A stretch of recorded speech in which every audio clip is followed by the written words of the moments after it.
নমস্কার বন্ধুরা, আমি সিদ্ধার্থ। গ্রিন রুট কৃষ্ণা চ্যানেলে আপনাদের সকলকে স্বাগত।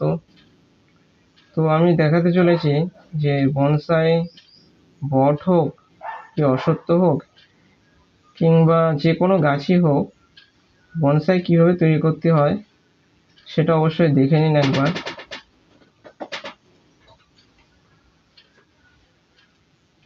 আপনারা চাইলে কারি পাতা গাছ দিয়েও বনসাই গাছ তৈরি করতে পারেন। তো আমি তো বট গাছ দিয়ে দেখাচ্ছি, আপনারা ওটাই দেখুন। ডালপালাগুলো সব পাতা পাতা ছেটে দিতে হবে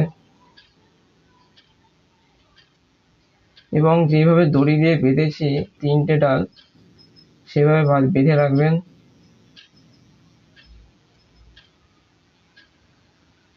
যখন ডালগুলো কেটে দেবেন, নতুন ডালগুলো গজাবে।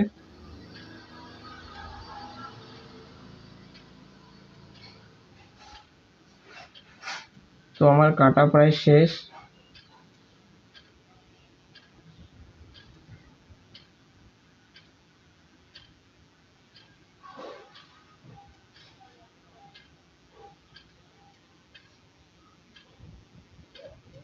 এরপরে দেখাবো হচ্ছে পেঁপে গাছ।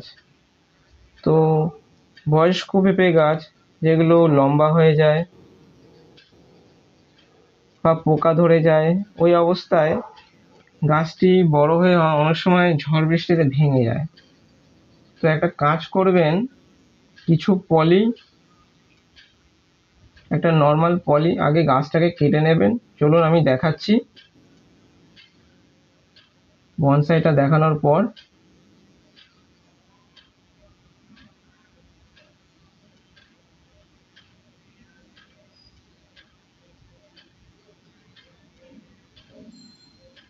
তো দেখুন বনসাইটা।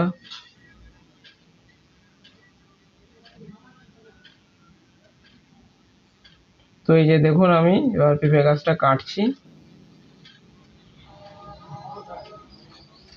ঠিক এরকম বরাবর কাটবেন, বেশি একদম নিচ অব্দি কাটবেন না। যেহেতু ছাদের উপরে উঠে গেছিল, তাই আমি ছাদের উপর থেকে যেটুকু অংশ কেটে দিলাম। জায়গাটা আপনারা পারলে সমান করে দেবেন। আমি সমান করছি, যতটা সম্ভব সমান করছি। ধারালো দেওয়া হলে আরো ভালো হয়। এবার একটা পরিষ্কার পলিথিন নেবেন এবং পলিথিনটি ভালো করে আটকে দেবেন, যাতে কোনো বাতাস না ঢুকতে পারে। তো আমি ঢুকিয়ে দিলাম। এবার দড়িটা বাঁধছি, ভালো করে টাইট করে বেঁধে দেবেন। দেখবেন আশপাশ থেকে ঠিক ওখানে জায়গাটা, পেঁপে গাছের মাথার জায়গাটা শোকাবে না এবং আশপাশ থেকে ডালপালা বেরোবে। ওই ডালপালা থেকেই দেখবেন আবার ভালো করে পেঁপে ধরা শুরু হবে। তো এরপর আসছি, চলুন একটু লঙ্কা গাছ দেখিয়ে নিই আপনাদের।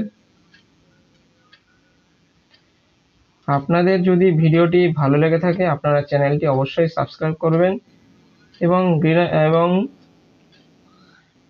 চ্যানেলটির নাম হচ্ছে গ্রিন রুট কৃষ্ণা। ধন্যবাদ।